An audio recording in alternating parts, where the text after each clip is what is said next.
The mayor of the city of Jackson, Daniel Mahoney, and city manager Jonathan Green. Good afternoon. Good afternoon. Nice to see you both. Happy 4th of July. Happy 4th. The city closed for the 4th and 5th of July? Just the 4th. Just the 4th? We got people want to come see us on Friday. We'll be open on Friday. Really? Yeah. Will anybody be there? Yeah. I'll be there. People have come up with the holiday hack where you can, if you were to take off Monday, Tuesday, and Wednesday, and then Friday, along with the holiday and the weekends, you'd have 9 straight days off and just miss 3 days of pay or something like that. Mm-hmm. So there's probably people in City Hall that have figured that out. Yeah, but they do have to take a Friday off, so it'd be 4 days. Well, happy Sorry. happy 4th, and something to celebrate this week because last week the governor's budget was passed, and it included some earmarks for special projects, including the city of Jackson. Tell us what's in the budget for the city. Oh man, just exciting news, right? A direct allocation to the city of Jackson for us to close the finance gap to move forward with the Hayes Hotel project, which I think we have all been waiting to see happen. I mean, the building's been vacant for 25 years. I've been working directly on this project to try to find something to fill that space. To my knowledge, at least for the last 10 years, different developers and people interested in trying to do something in that project. And it's a especially special moment for myself because I believe this was probably one of the first official meetings that I was able to be a part of once elected as mayor, was to interview the different companies that were interested in being a developer for this project. And now we finally have the final piece to be able to see this project move forward. And you told me last week it's a 100% go. It's a 100% go. Jonathan, it's even more, I think, for you, because as your first duty as executive director of the Downtown Development Authority when you came to Jackson was to solve the Hayes problem. Yep, and I'm happy to say after like 15 years, I did it.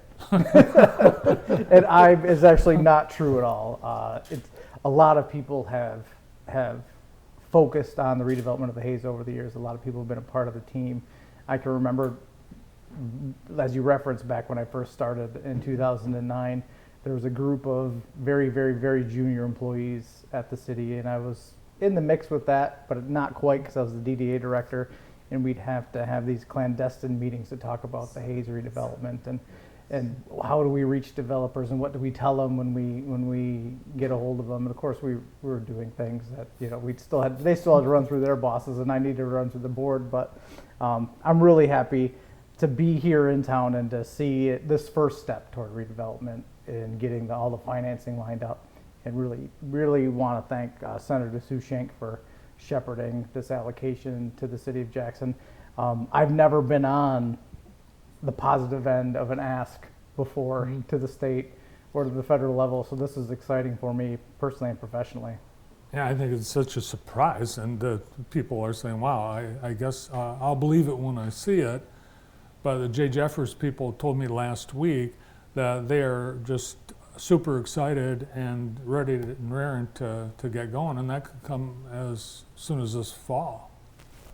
Yeah, it's amazing. This last piece of financing is tied to the state budget, which starts on October 1st. So there's a little bit of timing that needs to be worked out. Mm-hmm. There's also some other timing with incentives through the state and MEDC that they need to sort out, and it gives them a couple months to do that. And we already have a solid plan set at the city, and so as soon as the financing, all the boxes get checked on that, it's time to start swinging hammers at that point.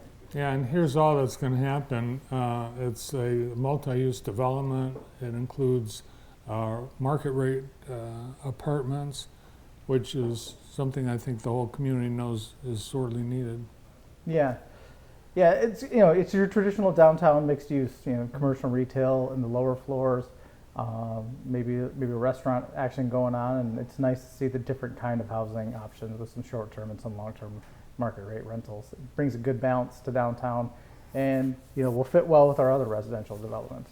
Awesome. Well, congratulations. I know everyone put a lot of time and energy and work into this project, and look forward to I guess the first work occurring this fall. Yeah. Yeah. 2026, the Jeffers folks have said they hope to have people living in that building. Be here before you know it. It will. We've got other Super apartments. exciting. Yeah, we've got other apartments going up. Two projects underway right now. Another unusual occurrence. Well, hopefully it's a mark that these things will start to be more common and less unusual. But yeah, we've got up on the screen behind you, Bart, some new workforce housing project on Greenwood. Really excited about this. We'll complement the neighborhood really well and provide housing for the people of Jackson. Desperately needed variety of housing options. Desperately needed here in town. I guess, what is it, the elevator shaft or the stairwell has to go up first? It appears that way on every development that I've seen downtown with housing and an elevator. They usually put that thing up first. So It looks like the Greenwood and the Blackstone are going to be very similar in appearance once they're done.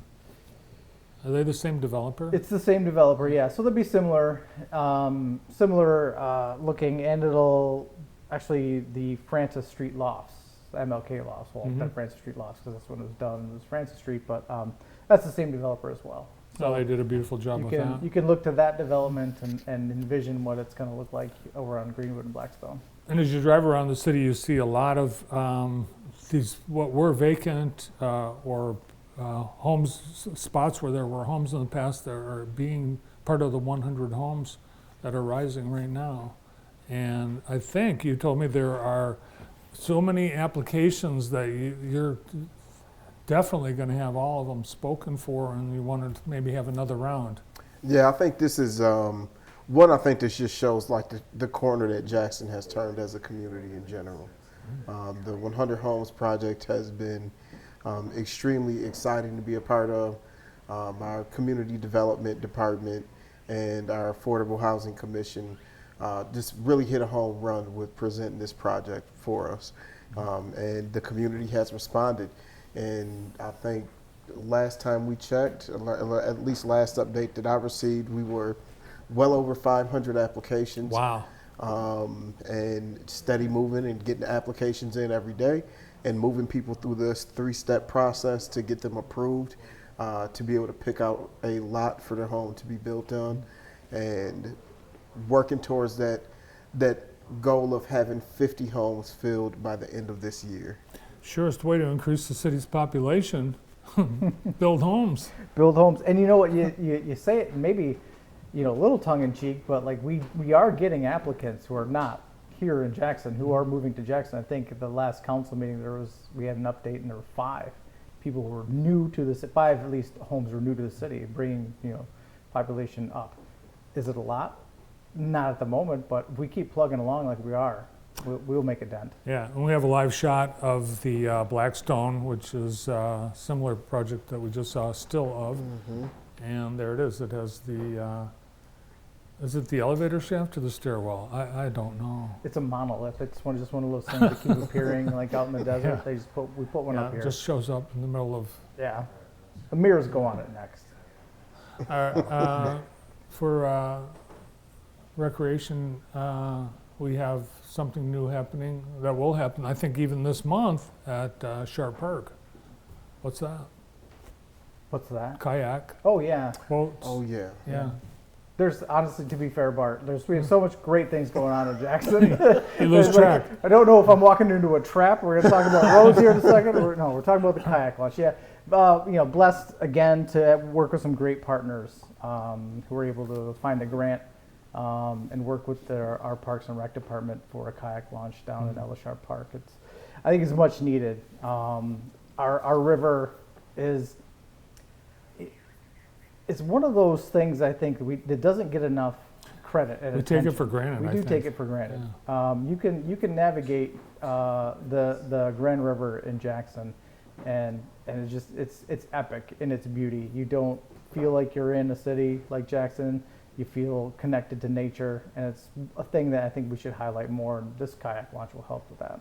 That'll be neat. Look forward to that. And then we've got the construction season in, I guess, full bore right now, and a number of projects all throughout the cities. Some pretty sizable ones too. This one is, I'm not sure. Yeah, well, that clearly is a hole. That's a hole. This is Blakely. Blakely. So this would be a 4-inch water main replacement project. One of the things that we have here in town, Jackson being a very old city, is we have undersized water mains, and I think one of the things that because it's out of sight, out of mind, a 4-inch water main that was put in early 1900s has been reduced to now maybe have a garden hose size amount of water flowing through it, just because of the nature of Really? the rust buildup and other minerals building up within the pipe. And so 4-inch water mains are not legal to put in anymore. So they affect flow for people in their homes, taking showers, doing laundry, things like that. But they also are really critical for fire suppression and making sure we have adequate flow of water in our neighborhoods. So God forbid if there's ever a need for water to put out a fire, that can be met. The demand can be met by the fire department. So doing these types of projects, focusing on our infrastructure, will pay dividends. It makes the city safer overall. Awesome. Yeah, we had a couple of firefighters on this morning. Barker and Carpenter, who had competed in that firefighter challenge and did really well for representing the city. Yeah, we got some studs on the team. It's nice to have. It Yeah. is. Any big 4th of July weekend plans, Mayor? No. My big plans really consist around golf for the weekend. All right. Sounds like Just you're- trying to get my handicap down while I'm in office, Yeah. Yeah. All right. I'm Yep. sure you're. My birthday is Friday too, so Your birthday's Friday. it is. So we almost missed 2 birthdays this week. I have been- Brandon. I know. Happy birthday. thank you. I've been ordered by the household to plan as much golf as I can in 3 days, and that's the mission. And that'll be it for the summer. Yep. Yeah. Jonathan, what about you? Any? Hey, just fireworks and everything Jackson. Get out on the great water activities we have here, and we just may mention kayaking. Probably do a little bit of that. And just enjoy Jackson. All right. Well, great to have you both here. Happy 4th. Thanks for coming in. Thank you Bart. for having us. Our city manager, Jonathan Green, and Mayor Daniel Mahoney. Stay tuned. We've got